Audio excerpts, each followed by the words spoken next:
This is a trigger warning for the following episode since we speak about mental health, so we will be speaking about some sensitive topics. This is also a disclaimer that we use some dark humour and bad words as well, so if this is not the podcast for you, you can scroll on, but if this sounds good to you, come in. So Peter Mitchell, thank you so much. Thank you for having me. I'm a wee bit nervous. You are? Aye, and I haven't been nervous doing one of these yet.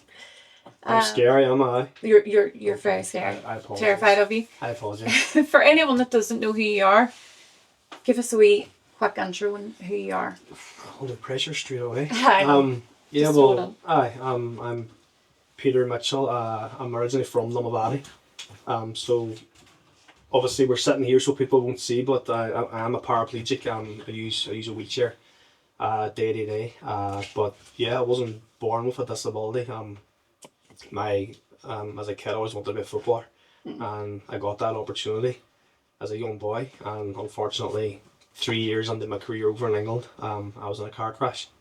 So my life was to take a turn for the worse, and but obviously there's a story there, and we'll get that now whenever you start asking me the questions in your notepad.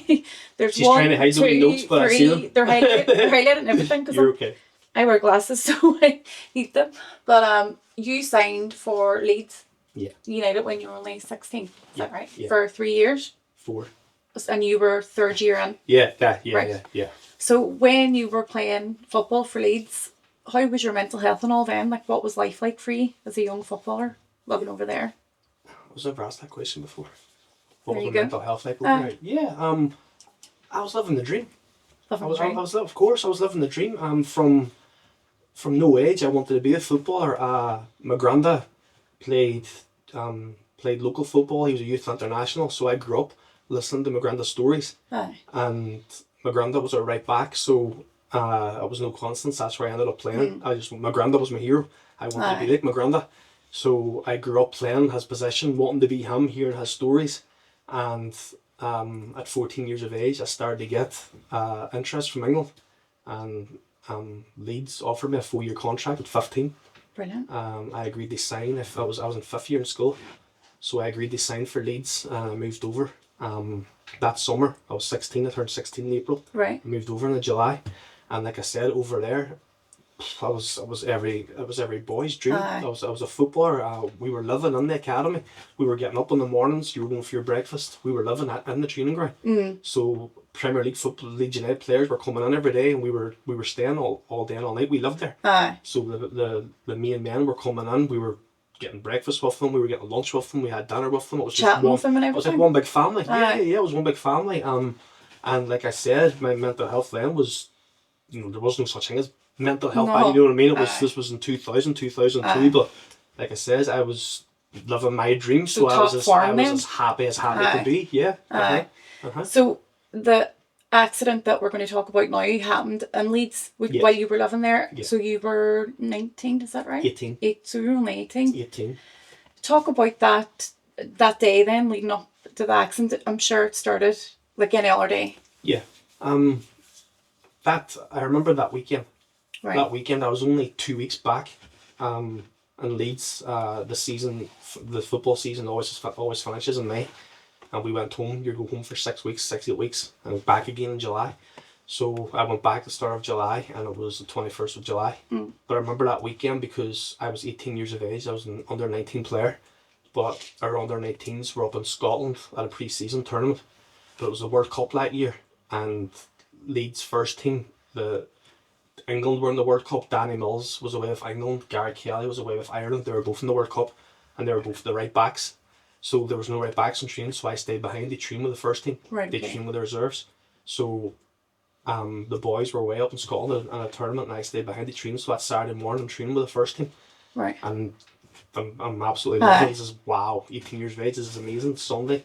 It was the day off, and that was the Saturday night. So my accident was on Sunday, the 21st of July, but that night, the night before, we were in the car going to the shops. You're asking about that day. Yeah, the night before, we were going to the shop, and I says to him, slow down, you're driving too fast. Right. So he's driving here, and I'm literally sat beside him, and he's punched me in the arm. I'm in the front seat, he's punched me in the arm. Wise up, Mitch, we're okay. And the next night, there's 4 of us in the car. and we're in the same road. We get to the shop and we're driving back, and for whatever reason he's pulled out on the other side of the road, and the cars came, and I'm sat in the back left, and I could see him. He's doing 60 miles an hour. Now it's a speed limit. He's doing 60, but it's a tiny country road. Yeah. And he's gone back in, and I just went back in, and he's hit the side of the road, and the car's just flipped. And I wasn't wearing my seatbelt. I've grabbed a hold of the headrest in front of me. I know it's going to happen. I just want to protect myself. Right. So I've grabbed onto the headrest, and the car's just sealing, and it's just, and I'm gripping on him, waiting for that impact, and bang, bang, bang, the car rolling, and everything comes to a standstill, stops. The car's upside down, and I'm stuck. My body's now here, and my legs are up in the back seat, and the other 3 boys crawl in the windows, and they crawl out of the car. They kicked in the window, and crawl out of the car, and I'm stuck. I can't move. Jesus, sorry. One of the boys is at the window shouting, "Mitch, you okay?" And I can remember my arm was stuck in the headrest. Remember I told you I was gripping. My arm was stuck, and I'm lying upside down, and I'm trying to shout help, and I can't breathe. And I just remember praying. I thought it was death. I can remember just lying thinking, please don't do this. Please don't do this. I'm 18. I just turned 18 that April. And I don't know if I blacked out. I don't know if I passed away. The ambulance, the fire brigade, I wasn't alert for any of that. I wasn't around. I was gone. And I woke up the next day in hospital. And sorry, that for me, how is that for you? Retelling that story, do you still feel all the emotions back over again? Yeah. This is probably the first time telling it I haven't cried. Really? Yeah. Obviously I get emotional talking about it because it's still very fresh. It was 22, 23 years ago, but still, that's something that'll live with me forever. But I work with the academies in England, and I was just away 2 weeks ago, and I tell it the same way I just told it there now. But I always use a video as well. I sent you the video. You sent me the video, that made me cry. Yeah, the video's really emotional because there's obviously a reconstruction and I'm watching it. And I mean, I've seen that video hundreds of times and it still gets me. The hairs in my arm still stand up and I still get choked up, and I'm talking to the boys and there's always a tear. And if I do 6 clubs that week, I'm crying 6 times. Every time I do it, I'm crying. It's something I've learned to live with, but it's something I'll never get over. No, but you live with it. You live with it. You know, I'm lucky. I know I'm lucky. I could have been a hell of a lot luckier, of course. But I could have been a hell of a lot worse. We will come on to the reasons why we think it could have happened. But going back to the accident, were you the only one not wearing a seatbelt? No. Or were they all not wearing a seatbelt? None of us were wearing seatbelts. And they were not injured at all? No injuries? Nothing. So you were taken to Leeds? Yeah. How long were you in Leeds Hospital for? I was in Leeds Hospital for a week. And then were you transferred here? I had surgery in Leeds. So they operated on me over in Leeds Hospital. I broke my back in 2 places. Yeah. I fractured my ribs, fractured my chest bone, fractured my collarbone. I mentioned my arm was stuck. I broke my wrist. So for poor choice of words, my whole body was a car crash. My face was all scratched and scored. I was a complete write-off. Jesus. And the other 3 lads crawled out without a scratch. Do you ever think, well not now, but during your recovery time, were you ever really annoyed at them or a wee bit jealous maybe, or maybe not jealous, but angry at them that why me and not them and kind of thing? Because I think that I would be, personally. 100%. I'm big enough to admit that, of course. I always thought, why me? I always thought, why me? I mentioned to talk to the young boys, I always say I wasn't, a footballer. I've told the story so many times, and whenever I tell people, I've heard it before, and obviously there's friends I grew up with and family members and stuff, so I never exaggerate, I never lie. Why? I'm not going to sit here and say I was the next David Beckham. I was amazing. But can I just say something, right? See anyone that I've spoke to on the podcast who's done professional football, they've all said the same thing. I wasn't the best. Yeah. Obviously you were great because you were scouted for Leeds. Yeah. You were playing for Leeds, do you know what I mean? So don't be downplaying. No, it's not that I'm downplaying. No, but I always say I was an athlete.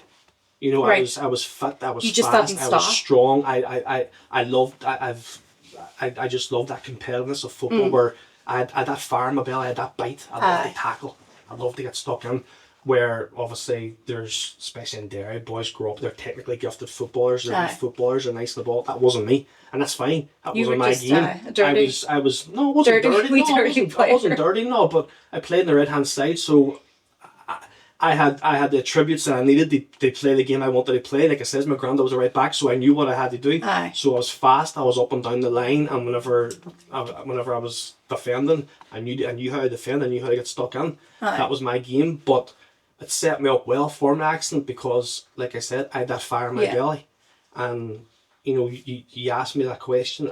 Were you jealous and suppose the word's resentful? Yes. Were you a bit resentful towards the boys? And of course, I thought and I need to be careful the way I word this because I never ever thought why wasn't it them and why me. Yes, I never thought that, I don't want to say but that. I always thought why me? Why me? Yeah. Because you know I trained harder than anyone. And I always say this, and you know you could put all the boys from Leeds in this room now, and I'm telling you the story, Yes. and not one of them will disagree. Yeah. I trained harder than anyone. I worked my socks off. I've told this story at Nottingham Forest a few years ago, and the Forest under-18 manager was my Leeds manager. Right. And that was my first time seeing him since the accident. Aye. So this is now nearly 20 years later, and I'm telling my story. And so I'm glad he's there because I'm like, right, I'm telling the story now. So So you he know, knows, aye. I'm not bullshitting here. And I'm telling my story, and it's the same thing. I wasn't your technically gifted footballer, but I had that bite. I had that. And he sat and he's saying, listen to Mitch, because Mitch is the best pro I ever had. Listen to him. He's telling a story. He's not listen to him and take his advice on board.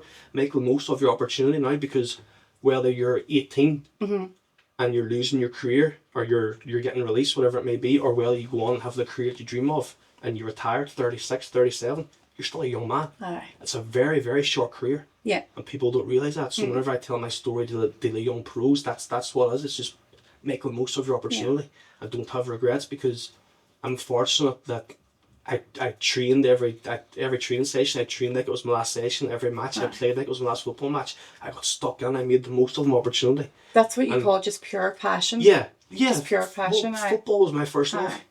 That's a bit. Football was my first love. I mean, from 4 years of age, I knew I wanted to be a footballer. Aye. From no age, I knew I wanted to be a footballer. And obviously, to lose it the way I did. So when we go back now to, was it the Royal? I got transferred from Leeds to the Royal, yeah. Yeah. So this is where we're going to have some similarities then. Yeah. What was it? So if it was 23 years ago, was it Ward 4? I don't remember. See, I was there that long, I think. Right. I remember. How long were you in the Royal then? I was only in the Royal for, I think, I was either in Leeds for a week and the Royal for 10 days, or Leeds for 10 days and the Royal for a week. I wasn't in either long. Oh. But I got operated on Leeds, and then I got the air ambulance from Leeds to the Royal. Right, okay. And in the Royal, I was just, I mean, like I said, I had major surgery in my back, so I was just lying in bed. I wasn't going to do anything. And then I got transferred from the Royal to Musgrave Park. Okay. So Musgrave had done my rehab. Aye.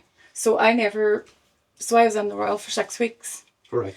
Were you told in the Royal that you would never walk again, or was that in Musgrave that conversation happened? Sorry. Yeah, I have this memory from Leeds, and I think it's made up. I think it was a coping mechanism for me. I have this memory from Leeds that I was told in Leeds that my football career was over. Right, okay. But that I had a 1% chance of walking. Right. That conversation never happened. No one ever told me that. But I just have this memory of someone telling me. But I think it was obviously a coping mechanism that maybe, right, there's a chance you can walk. Yes. But in the Royal Hospital, me and my mum went back to St James's Hospital in Leeds, and we went to the room, and my mum was all emotional because obviously this is the room I was in for a week. Aye. And I didn't recognise the place. If I would have sworn on a stack of Bibles, I've never been here before. So I was enamored of medication. So medication. So by the time I got to the Royal, I don't remember much about the Royal either. I was just lying in bed. I wasn't allowed to do anything. The nurses rolled me over. I was getting hoisted in and out of bed. I literally was not allowed to do a thing. I just had to lie, and my body was just healing. Aye. And then it was then I got transferred to Musgrave Park, and obviously we'll talk about Musgrave, but Yeah. you asked me when I was told. Mm-hmm. I don't think I asked the question. No. I asked the question when I was leaving Musgrave Park. Okay, so no one had ever had this conversation with you then? Whenever I was getting ready to leave Musgrave, they asked me if you had any questions first, and I said, yeah, I was told in Leeds Right. that I have this 1% chance of walking, what I have to do. Mm. And she gave me, I sent you the video, she gave me the sad puppy dog eyes, that's what I said in the video. I'll never forget those eyes, I get really emotional talking about it. And she says, Peter, son, with your injuries, I'm so sorry, you'll never walk again. And that was me getting ready to go home. Mm. So this was, 10, 11, 12 weeks later. And I'm asking the question. Mm. So maybe I was told, but I just thought, no, you can't tell me. Aye. You can't tell me I can't walk. I'll show you. Mm. And then when I was getting ready to leave Musgrave, Peter's any questions first? You're ready to go home? Is there anything you'd like to ask? And I asked the question again. No, son, with your injuries you can't walk. Right. And I lost my head a wee bit. You can't tell me I can't Aye. walk. You're not God. What I have to do. But obviously as a young boy, I was 18 years of age, and you're telling me, this is my life. Now there's no way. This is a nightmare. Aye. This is an absolute nightmare. There's no way. There's what can I do here? I can totally relate to that part because, well, I was the opposite. I asked anytime anyone wearing a nurse's outfit or not outfit, uniform, anyone who came near my bed, I would say, so how do you know when I'm going to walk again? Like, when am I going to walk? I was persistent. I was like, when is it? I was expecting it at a time. And I would say, like, my son's in Derry waiting for me, I need to hurry up here and start walking. So when's this going to happen? So I think in my mind, that was my coping mechanism of waiting for them to come and let me know when my discharge was. But I couldn't walk. Yeah. And I knew I couldn't walk. And I was like, just take me over to the bars, the walking bars. Yeah. You don't actually get on them until you're towards the end of your recovery. And I just wanted on them straight away. Of course. But I couldn't feel a thing from my belly button down. So see, that's the way I was at the start as well. My legs were going straight away. So you have had what they would call a complete spinal break. Cord injury then, whereas mine's is incomplete. So only half of my body is affected, whereas my right side's grand. I use that as normal. Talk about the weeks and the months then when you left Musgrave that day and she said to you, with your injuries you'll never walk again. You were only 18. The weeks and the months then after that, what was life like? Trying to get used to your new body and your new way of living. And I was honestly, I mean, whenever I do this, I'm always honest because there's no point in me lying, and I've done it. But I've done it often enough. I've shared my story often enough. I was lost, completely lost. I mean, whenever I left home at 16, I had to grow up very quick, and it's only now I'm 40 years of age now, and I look back. So whenever I was 16, leaving for home. If my mum's 65 now, I left in 2000. So my mum would have been my age. Right. Whenever I was leaving to go to Leeds. And that's, for me, that's mad. Because you look at your mum and dad when you're young, and your mum and dad, they're old. They're always old. They're old, you know what I mean? So my mum was my age. I'm the age my mum was when I went to Leeds. Aye. Or around that age. And that's crazy to me. I remember the flight. Whenever I signed for Leeds, I was going back and forth to Leeds every weekend. I'd get out of school early on a Friday, fly to Leeds on a Friday night, train Saturday morning, play a match Sunday, back home, go to school on Monday. Madness. That was my life from September 99 the whole way through 5th year of school. That was my life every weekend over Leeds to play football. And then I moved over full time the 1st of July, and I can remember driving up to the airport, and I've got all my bags, I'm ready to move over, and my mum was in bits. She was crying like a baby all over. And I look back, I was like, oh my god, I didn't wonder her son was 16. I know. You're a baby. You are a baby, but I had to grow up quick. So even when I look back at 18, I thought I was a man. I was away from home for 2 years, but I was a young man and I was independent, and I did have to grow up quick. But I was a baby. I was a baby. But you still had that independence that not a normal 16 or 18 year old. No, of course we had to grow up. We had to grow up fast. Yeah. We had to grow up fast. So we did. What was your question again? What are you having for your dinner tonight? I'm thinking about my chip in at home. It was about the adapting to your new life. Yeah, thank you. So that was it. I promised myself when I left I wouldn't come back home. Okay. That's why I got there. I promised myself, right? I've signed for Leeds. I'm going to be a footballer. I'm going to, and it wasn't an arrogance. There was never ever an arrogance. I wasn't. It's passion. I was Pure yeah. passion. You can see it still in you. I was a good boy. I didn't cause any bother from mum or anything. I just wanted to be a footballer so bad. And when I got handed this 4-year contract, I was like, this is it. This is it. I'm going to be a footballer. And like I said, I work my socks off every day. So they come home at 18. And not only they come home, but they come home and be using a wheelchair for the rest of your life. It was just a million miles away from where I thought I'd be. That first year, Jenna, I say it all the time, like I said, I'll be honest. That first year, I cried myself to sleep every night. Aye. Every night. I was lying in bed, now you mentioned during an incomplete break, and I'm complete. But whenever I was at Musgrave Park, I was starting to get sensation in my legs again. And it's my nerve endings. Right, okay. So now talking to you, I can feel my nerve endings are still lighting up. Remember Christopher Reeve broke his neck? Yes. Christopher Reeve played Superman. And he was trying. He used to. I think he used to stand up in the swimming pool and he could walk in the pool. They were trying to get him walking on his nerve endings. I could be wrong, but I'm sure reading up that they thought if we could do. Obviously, he had plenty of money. He was trying to do all this here stuff. Could I get walking again using my nerve ends? And I always say, if this was something that could be done, I'd be flying because my legs light up completely. So my left leg is like that. It's constant. It's like a burning. That's exactly what it is. It's exactly like what it is. Hot poker. Yeah. Constantly. You're saying that now, my legs are on flames. That's the way it is for me. But looking at us now sitting here, we look completely, totally like we're fine. Normal. But you obviously are in a chair. Yeah. I drag my left leg behind me, which sometimes is a bit hard for me because this is a really shallow example as well, by the way, but I don't go out much. If I'm in a crowd, if someone would even knock me, I'd fall. Yeah. And I just can't. So we're all going out one night, the girls, and I was ringing around to try and have one seat with a back on it. I can't sit in a stool. And they're like, no, we don't hold seats in the bar or whatever. And I was like, I have a disability. That's the only time I would say it when I'm trying to explain it to them. You want to sit in a normal seat where you've got your balance? I need to, of course. I can't sit in a stall, fall. Yeah. And I can't stand with the girls because I can't stand for long. Yeah. And no bar would keep me a seat. They were like, no, we don't keep a seat. No, we can't. You just have to come early. That was grand. So this one bar in particular, I won't mention it because I still love it when I go once a year.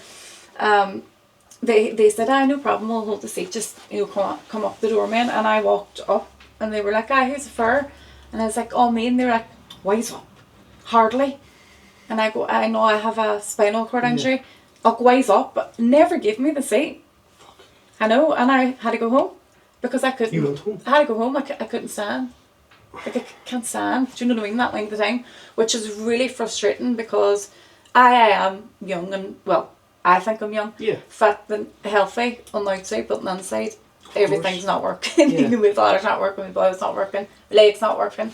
So it's a bit frustrating for me that way. What frustrates you the most? Apart from being obviously wheelchair dependent, what is the most frustrating part about being wheelchair dependent? I don't like that saying wheelchair dependent. Pack that on you. Sorry.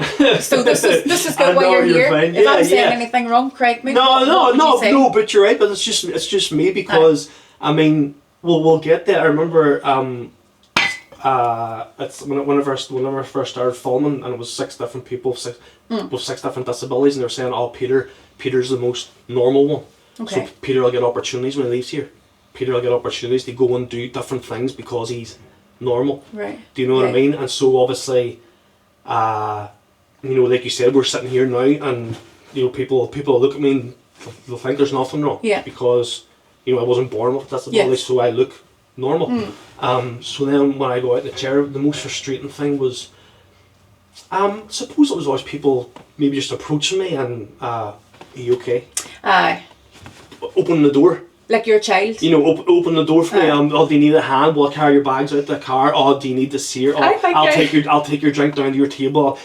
They're trying to be helpful, and I still get it. Well, you don't like that then? It's not. No, I'm very independent. Jesus, but I'm very what's the word I'm looking for? whenever people do approach me and stuff, I'll always be considerate to Yes. them, and I'll always be nice. Yeah. You know, I'm not going to crack on and say, leave me alone, go and wise up. Do you know what I mean? I'm just out. I was just fucking doing 100 pull-ups in the gym. I don't need you to hold the door. Do you know what I mean? I'm not going to be. I'm always. What's the word I'm looking for? I don't know. I don't know. I know what you mean. I keep my decorum. I'm like, Yes. no, I'm okay. Yes. Thank you. You know, even jumping in and out of the car. Aye. You know, someone will see someone in a wheelchair going to the car. When- Like, oh, can I help you? When you showed me the video, you sent me the video of you. Yes, you seen me get in the Jeep. I was like, Yeah. how mad? Like, you just do it as if it's faster than me, then I would get annoyed See, in my that's the car. thing. Exactly. That's the thing, because I can get in and out of the car in, 20 seconds. I was telling I Steve, can jump in the car and take the wheels off, back seat, chair, back I seat, was bang, and I'm away. gobsmacked that you get into the car faster than me by the time I get in. But just before you came there, I was sorry. I was telling Steve, the production guy, I was like, a wee bit of background about you, and I was like, I was going through his Instagram. Sorry, I was back in 2014 in your Instagram, and you were recently doing pull-ups, Right. but your wheelchair was on, so it was the weight of that as well. The basketball chair. Yeah. Aye. And you were doing pull-ups with that on. Yeah. And I was like, I really don't have any excuse anymore then. Back when I was fit, I haven't trained since before COVID. Oh, really? Shocking. Why? Is there any reason why No, you're it's just pure laziness and Just age? pure laziness. Well, no, it's not age. Stop so cheeky, William. I'm coming here to get slagged off. No, it's probably. I've done nothing but offend you I know, since you come on here. You just get busy, don't you? But there is no excuse, because my wee girl's 7 now, so she goes to school, and I do have mornings where I can go to the gym. But if me or the missus takes the away to school and then come back and the house is empty, I think, right, I might just take a couple of hours to chill out. Or I might, do you know what I mean? They're just, I'm one of these boys that I can chill out in the house, no problem at all. But I used to go down, that photo of me in the basketball chair, one of my best friends from my childhood, Michael Walsh, he owns CrossFit Lamavati. Right. So I went down and trained with him, and I absolutely loved the CrossFit. I loved it, but then COVID hit. And everything obviously came to a standstill, but it was during COVID, it was just before COVID, I got asked to get back involved in football again. Right. So I was getting back involved in football and the coaching and stuff, and so Because I was going to say, how would that work? Yeah. It's coaching then? Oh, with the football? Aye. Yeah, That's why I was so confused. Shh. I'm going home. Here, if you can't laugh. Yeah, no. So it was around the COVID. That was just before COVID hit. I got back involved in football with the coaching, and that was my first time coaching. So I have only been in my, let's say, new body now 2 years, and before that I would have trained. I would have not loved the gym. I had to go. I felt like I had to go, but I always find it hard now to find stuff that I can do, and I haven't found anything that I. Maybe it's a safety thing. Maybe I'm so terrified to try something in case I ruin the good side then, because I only have one working side and I'm kind of weary of it still. And I was just saying to Steve again there, I was like, what about boxing? Would boxing be? But then again, if you're moving, your spine, you need your spine for everything. Of course. And your lumbar. For everything. So what do you do? Like, what kind of training do you do? For me, if I can pretty much do. Obviously, the only thing I can't do is just stuff with the legs. Anything else, I can jump out of my chair. I can jump on the floor. So I can do press ups on the floor. I can do my sit ups. I can just get in my basketball chair and just go pushing. See, I can do all your stuff, but I'm just soaked in laziness. To be honest, I just don't do it. But I will get back in again, because I got our girls at the football club a gym membership. And I made sure I got myself a gym membership as well, so I need to start going to the gym. Accountable now. Yeah, because even the gym, they've got a hand bike as well. You could do the hand bike. What is that? So the hand bike is, you sit in the bike and it's 2 handles. Have you not seen a hand bike? No, I don't think so. Hand bike would be good for you. So and the gyms now, they do. What gym do you go to? None at the moment. Okay, well, DW Sports in the Crescent Link. Right. Okay. And I would say the one in the Strand Road, what do you call the big gym? It's Pure Gym. Pure. I think they have hand bikes too. Oh, so right, the hand bike is, you sit. And it's a handle like this, and it's upper body, so it's a bike with your upper body. Okay. And it tells you your distance and your calories and stuff. So it's a hand bike, but it's a workout. Like, it's really good. I don't really struggle. Peter trying to find a PT in Derry that specialised or done any work with spinal cord injury. Yes. There's none. No. There's none here. So I could never go to a normal PT because they didn't know. But I think a good PT would do a wee bit of research and. But I did go to the gym now a few times, and they were saying lift that weight, and I was going, I can't bend. Like I can't bend. I can't lift the pen. So if you were to go your left hand side, you're just going to fall. I've had to interrupt the episode so that I can do a sneaky wee plug of my own business, the one that I actually work to make an income from. So I make all my own wax melts, room sprays, reed diffusers, carpet fresheners, car air fresheners, anything that smells good and makes your house and car smell good, I can make it. So it's called House of Scents. I'll also tag it here. And this is where you will find your new favourite fragrance products. Yeah, so you have to go there and if I drop something, it's gone forever nearly. Okay. So you mentioned there that you're Mrs. Wife? Yeah. You're married? Yeah, married 12 years this year. Oh, very good. Yeah. And so did you meet her after? After. In Derry? Uh-huh. How did you meet then? Tell us all the bars. Don't leave anything out. In the Metro bar. Oh, how all good love stories start. In the Metro, a proper Derry love story. Yeah, I moved up here in 2008. What made you come up here? Because stealing our jobs. Hey, all right, Trump. Follow the wall, keep you out. We playing football. We played in the D&D league. My dad's from Derry. Right, okay. So we used to come up to Derry every weekend, see family and stuff. So we played in the Derry District League, playing football. So Derry, Long Valley, 16 miles down the road. Aye. So whenever I came back home, Long Valley is a small town. Right. Everyone knew me, and you were asking about what annoyed you most. Here's your answer now. What annoyed you most about when you're in the chair and you're about stuff. So in Long Valley, it was always, oh, Peter, how are you, son? Wee pet. How are you, Peter? Oh, that's a wee boy, was a footballer. Oh, aye. That's what I got all the time. And I was going nights out with the boys, and it was always, oh. Aye. And I was like, fuck, I need to get out of here.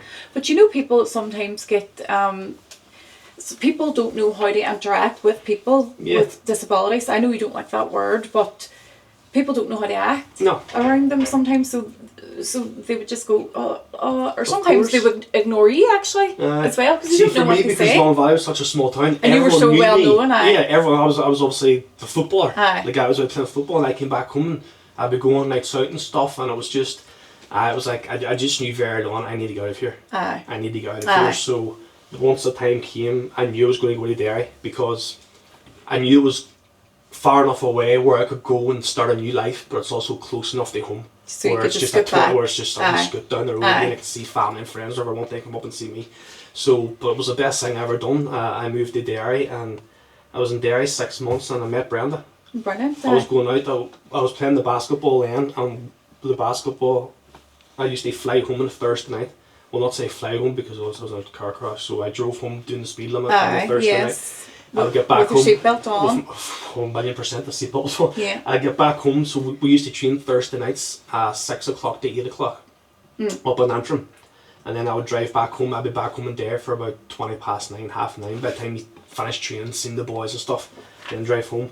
So I would get home, get a quick bite to eat, get a shirt, and I'd go out on a Thursday night. I'd be in the Metro bar every Thursday night. Would you? Back then, so I went to Metro every Thursday, every Sunday I went out, and it was a Thursday night I went out, and I remember I was sat in the bar, and I was with the fella I used to go out with all the time, and I seen Brenda. Aye. And I went straight to the bar and necked about 5 shots. All I seen, I was like, Dutch courage. Yeah. Alright. Bar, boom, boom, boom, boom, boom, shots. So, but luckily enough, her friend actually came over to me first. Her friend tried to get onto you? No. She's really got me in trouble. No. Her friend came over to me first, and Ryan and Brenda, we were just talking just a few weeks ago actually, and Brenda says, "Oh, Ryan came over to you first." I was like, "Oh, did he?" Because I seen her, like, and I was going, so I don't know if so if Ryan came to me first, and that would give me even more courage. Oh, okay. So he came over and says, "Oh, how are you?" Maybe says, "Oh, Brenda," whatever he says. I'm not going into too much detail here, but apparently he came over. I don't remember this. But I seen her. because you just have nailed 5 shots? Well, that's probably it, but I seen her, and I was like, I got the shots on me, and I approached her, and we got talking. And I got her phone number at night, and then she played hard to get. Aye. I was used to getting my way up here, and then I met Brenda. She was playing her. I was going out twice a week. I was having a wee bit of fun. Then I met Brenda. I was like, oh, she's different. I have to. Is she from Derry? Yeah. Aye, see, Derry girls are play hard to get, so I had to chase her for a long time. But I met her in January, and we didn't get our first date. Actually, our first date was Ash Wednesday. That was our first proper date, so it's Ash Wednesday's tomorrow. Oh, aye, so Ash that's Wednesday's how tomorrow. many? Tomorrow it's 15 years? 2009. So you were quite young too then when you met? 16 years. Aye. So 16 years tomorrow we had our first date. There you go. So we were young. I was 24, she was 26. And it started in the Metro? Started in the Metro. So we went out on our first date, and it was crazy. My life it all just sort of connected in these few weeks. I met Brenda, and then I was still playing the basketball, and I was up training on Tuesday night, and one of the boys who played was also the club secretary. Right. And he says to me, Peter, I've got something for you, I'll bring it on Thursday night. And I thought it was going to be a piss take up because there's going to be something smart here. Right. So on the Thursday night we go back up and we're training, and at the end of the session he says, right, hold on, I've got something for you. And he came over with this bit of paper, and it's Channel 4 making this new mockumentary. Dan is quiet, Dan is shy, but come the end of the show, Dan gets his confidence back. Who does Dan remind you of, boys? Right. And all the boys started laughing. Peter. And they're all laughing, taking the piss, and I'm sitting there thinking, I haven't worked since my accident. I was only ever a footballer. I didn't try in school, I just wanted to be a footballer. I thought, well, who wouldn't want to be on TV? So I took the bit of paper off him. I went home that night, and the next morning I emailed Channel 4. I emailed Channel 4 and says, look, you've emailed the basketball club saying you're after someone to play this character. I'm interested. And back then it wasn't Facebook, it was Bebo. Oh my god, mine Bebo. Aye. So this is, are you on social media? Can we go and get a look at you? So I gave them my details. They went on my Bebo account and had a look and says, right, you fit the profile, you fit the character. Can you get over to London? What show was this for? Cast-offs. That was your very first one. This was the very first. This was just like I said. This was just the start of it. So Channel 4's email. They obviously sent emails out to all the wheelchair basketball clubs. Okay. Because they wanted a young lad in a chair. Right. And so the lads being lads, ha ha ha. Peter, Mitch, ha ha ha. And I thought, why not? This is me. I'm going to go for it. So I remember I rang my mum. Was all, Mum, I'm going to go to London for an audition. She said, oh Peter, don't be silly, son. Don't waste your money. I was all, I haven't worked since my accident. I just thought straight away, someone's going to get this. If I don't get this part, one of those English lads are going to get it. Fuck that. I haven't worked. I'm getting this part. So obviously this was after for a year. Remember you said for a full year that you were really, really low, cried yourself to sleep every night. Yeah. Was this after the year when you started to see? Oh, this is when I'm up in Derry. 5 years after my accident. 6 years. I'm now 24. Right. Okay. I'm now 24, so this is 6 years after my accident. Right. Okay. So I'd met Brenda in the January, and I auditioned for cast-offs the next month. So things really, really started looking up for you then. I moved to Derry in the space of a few weeks. I said, wow, I've met Brenda, and I've auditioned here.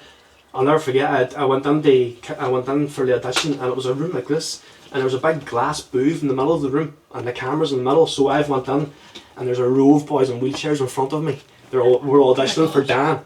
I wasn't even in a school play. I was just a wee footballer. I was going to ask that. How did it go from footballer to actor? It was just an opportunity, and me being me, I thought, well, if anyone can do it, I'll do it.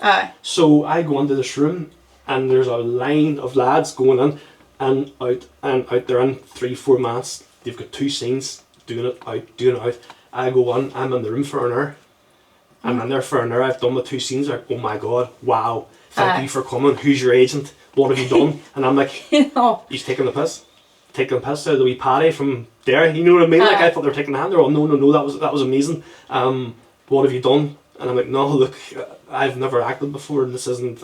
It just came so natural to you then? He's emailed my basketball club, and I haven't worked. I haven't worked, so I would love to be on TV. Who wouldn't? No. So they says, right, come back next week and meet one of the characters. So I went back home, went back over the full week with my mum again, and I'm in the room, and I'm now taping. We're sat like a scene in front of the camera, and I'm doing a scene with Kierna. Kierna was playing the dwarf, and on the show, there's a wee bit of a will they, won't they thing, have they got chemistry. So they wanted to see us two in front of the camera. Right. So we two scenes together, and we're sitting. She's there, and I'm here in my chair, and we're doing the scenes. The camera's literally there, and as I'm talking to her, a big lad comes in the wheelchair. This big handsome dude, this big handsome black lad comes in, and I know him from the basketball scene. Aye. And I know he acts. Aye. And I fluff my lines. Oh, no. I see him coming. He put you off? He put me completely off. We're in the big glass booth. I see him put me clean off. I was like, shit. So I'm holding my script. I get myself together again. I go again. Aye. And then it's, okay, Peter, thanks for coming. All the best. Where the week before, they're hugging me, they're kissing me. They're chatting away for an hour. See you later, son. So I thought I blew it. Aye. So we're checking out of the hotel next morning, and I get a phone call. How do you think it went? And I'm apologising. I'm like, I'm so sorry. I'm gutted. I really, really wanted this. I haven't worked. I don't know what I'm going to do with it. But thank you for having me. And all the job's yours. Amazing. And as I'm about to check out, the phone rings again. Look, there's an agent wants to speak with you before you go. Can you meet with him? So you're getting an agent now and so, everything? So do you have an agent right now? Or was this... Well, then... Well, I am not. I do. I still do now. What part of no, work. I do now because I'm actually getting back in it now. I've got offered a job a couple of weeks ago. Actually, they started acting again. So he signed me. He came on the phone to me and says, "Right, can I meet you in Starbucks before you go home? What time's your flight?" So me and my mum went and met him. He signed me. He says, "Look, we've been looking for a character for this role for 9 months. The fact you came over from Ireland by yourself, I'll sign you now and I'll get you more work." Amazing. So we started filming on cast-offs. We're filming for 6 weeks. People think filming's glitz and glam. No, I'd say not. Like an hour of podcast for me. Hard work. we were filming from 8 in the morning to 9:30, 10 o'clock at night, and then you were going back to a caravan or a hotel, and you're learning lines for the next day. See, people, you're right. People don't see the dedication that goes into that in the background. That was so tough, but I thought, right, 6 weeks of this, it's an experience. I'll never do it again. Yes. Make the most of it. Yeah. And it just took off. It went out that November. It took off. So when you went, sorry, I'm trying to get the timeline right in my head.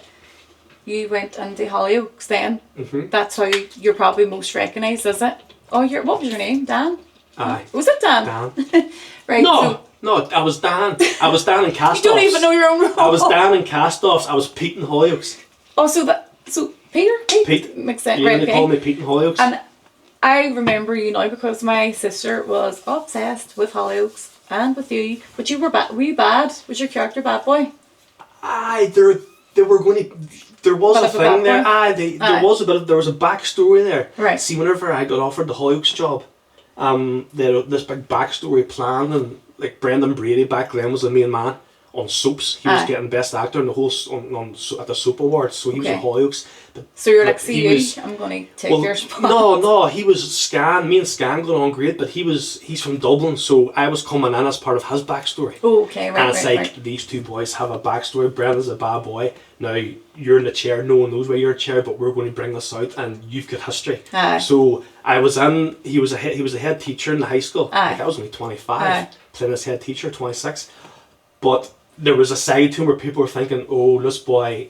I loved it. Because normally you see on TV, it's a wee sad story, the poor wee boy in the wheelchair, where they brought me into Hollyoaks and they weren't scared to say, right, this boy could be a bit of a prick. We're going to stuff his chair full of drugs. But it could have been that there, because they even toyed with the storyline of having a wee bit of an affair with one of the students fancied him. Right, okay. And one of the students made a move on him and stuff. So the Hollyoaks aren't scared, they do storylines as we know. So they were, but then what happened was the guy that gave me the job left very quickly and it changed. Oh, right. I wasn't supposed to be the principal. He left and they made me the principal, so the storyline changed and we never really got the experience.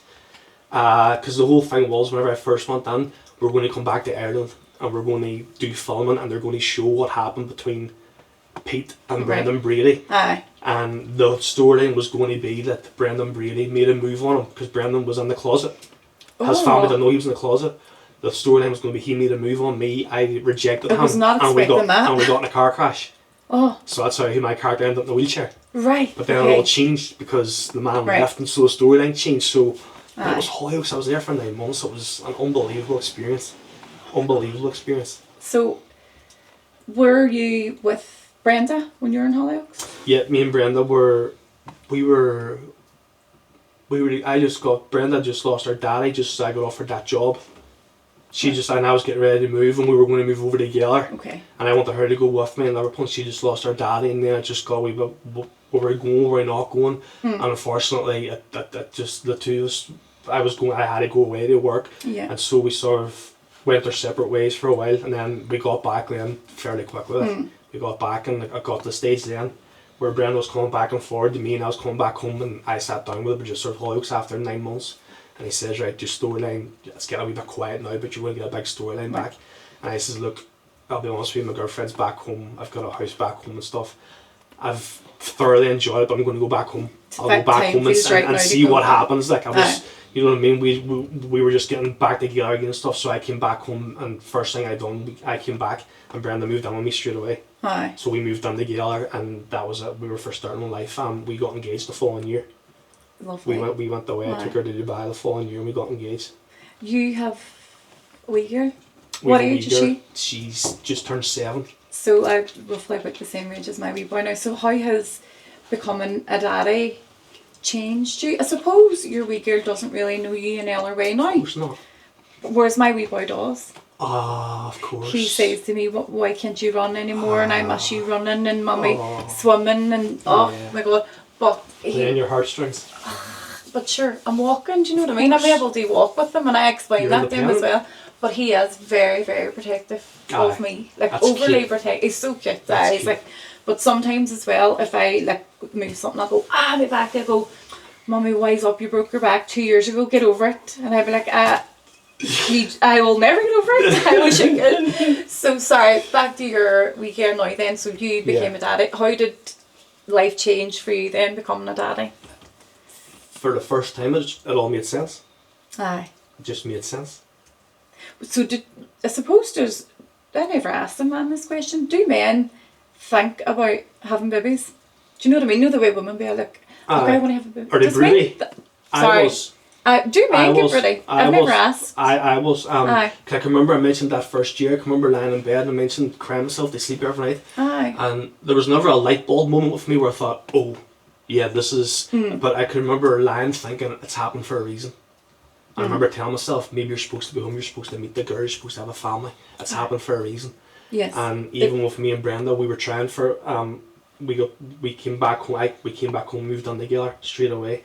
And we were trying for... We got married, we had a wee bit of fun, we were travelling and stuff for a couple of years, and then the next thing was, let's have a family. And it wasn't happening for us for a while. And we went and seen a specialist up in Belfast, and it wasn't happening at all. And he says, look, we're sorry, but we've done everything for you, there's nothing more we can do. And I can remember us driving home in the car, getting back to the house, and the house was like a morgue. It was like a morgue. It was just morgue. I was just pleading with Brenda, don't give up. I've been told I can't my whole life, you can't be a footballer, you can't be an actor, you can't do this, you can't do that. Please don't give up on us. If it's meant to be, it's meant to be, do not give up. And she took her pregnancy test a few weeks later and she was pregnant. But the crazy thing is, I mentioned the story with my granda and stuff. My granda's a right back, so right backs always wear the number 2. That's the number in the pitch, number 2. So 2 was my lucky number my whole life. I have 2 tattooed in me. On the first year anniversary of my accident, I got tattooed on my arm here. And our Faith's due date was the 2nd of February.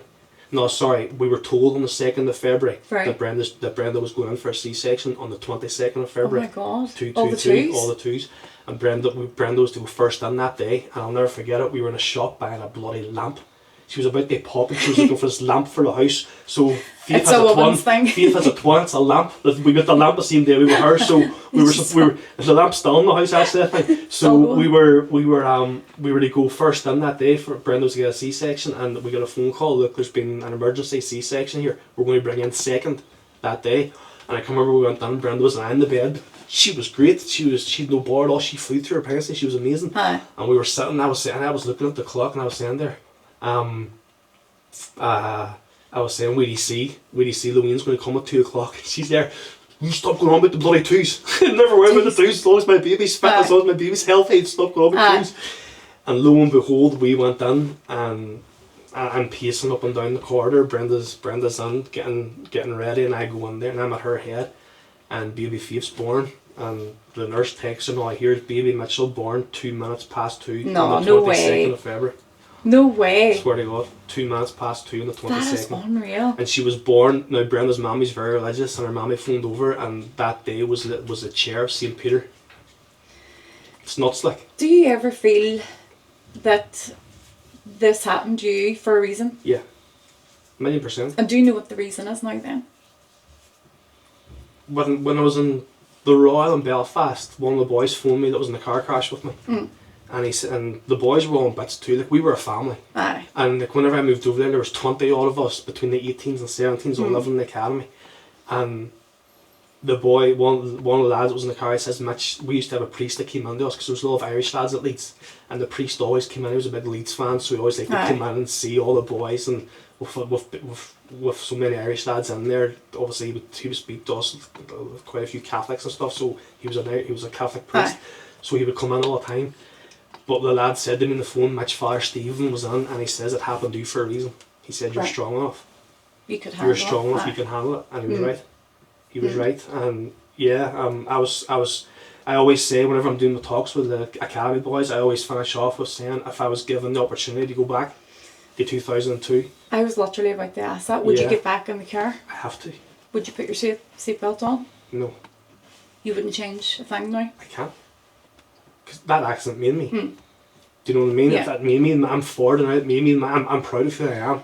It made me here. It made me the man I am. You know, I have my wife, I have my baby girl. I wouldn't, like, my family Aye. are the greatest accomplishment I'll ever have in life. Nothing could top that. No football career, no. I am getting a wee bit emotional. Yeah, and that's why she was called Faith, because I'm big enough to admit, you know, I lost my faith. 18 years of age, lying in hospital bed, and all my mates are over in England playing football, and I'm lying here, and I've lost it. Aye. I lost my faith. I questioned it. I questioned everything. Couldn't go to chapel. Couldn't.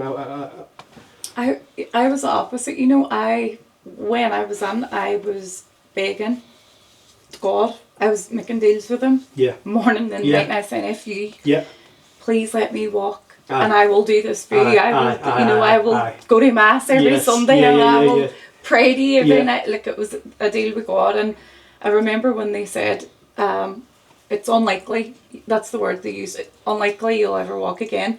But I clung to the word unlikely. Yes, there's a chance.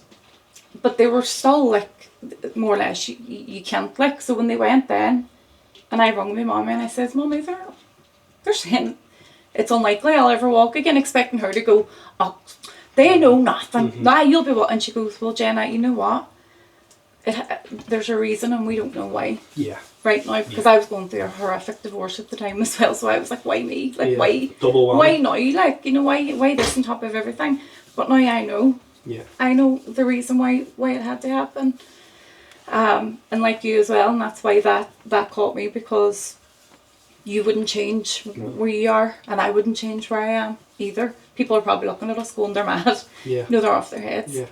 But when we reach this low in life, we can only think of the only way is up. The only way is up. When you hit rock bottom, the only way is up. What is one piece of life advice that you like to give, or that you would like to give? Yeah. I'm a firm believer in, if you want something bad enough in life, you can get it. If you want it bad enough, if you want, like I said, as a kid, I had that fire in my belly. And even now that I'm back involved in football brings out the best in me, but it also brings out the worst. And what I mean by that is, like we were training, like in training stuff, and I'm there, like I'm the assistant manager of the City women's team, so when I'm there with the girls, I get on great with the girls, and I absolutely love the club. I love it. I love being out on the pitch with them. We've got such a class group. They're honestly, they're class, and this is my 3rd season with them. And when I first got involved, I was leaving every club after a year because it was too frustrating. Where here, I feel it. I don't want to say I feel comfortable, because you can never get too comfortable. Yeah. I can just go like that. But I feel at home here. Do you know what I mean? I get on great with them, and I always. It's like I said, it brings out the worst in me too, because I'm training. I'm me. And they can come to me and they can talk to me, and do you know what I mean? I'm the coach, so I can try and help as much as I can. But then on match days, as soon as it's a Derry thing, as soon as Derry people leave Derry, we're not liked very much. Aye. We play in the Niffle League, and we go up to Belfast, and stuff goes against us, and I lose the fucking head very easily. Aye. The referees and we were doing our coaching badges a few months ago, and I bumped into the referee, it sent me off.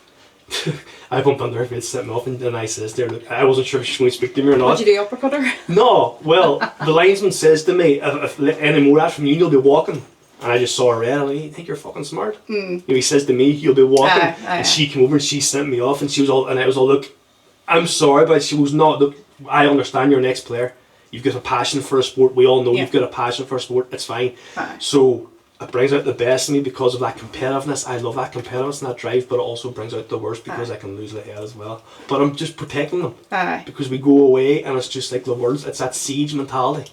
You know, they all hate the dairy ones. Oh, there's the dairy ones coming up here and this, that, and the other. So it's that siege mentality. So for me, we all need to stick together. And throughout this whole conversation, I thought I don't cry either. I never, very rarely cry. You made me cry. Sorry. Not probably because I feel a wee bit what you went through as well. Not as significant as yours, but I've been there, and you know, in the depths as well. And you're a real life lover now, and you can just see it. You're still so passionate. You could have been so bitter and hated the world and you know everything else, and you're the total opposite. And to me, anyway, you're an inspiration.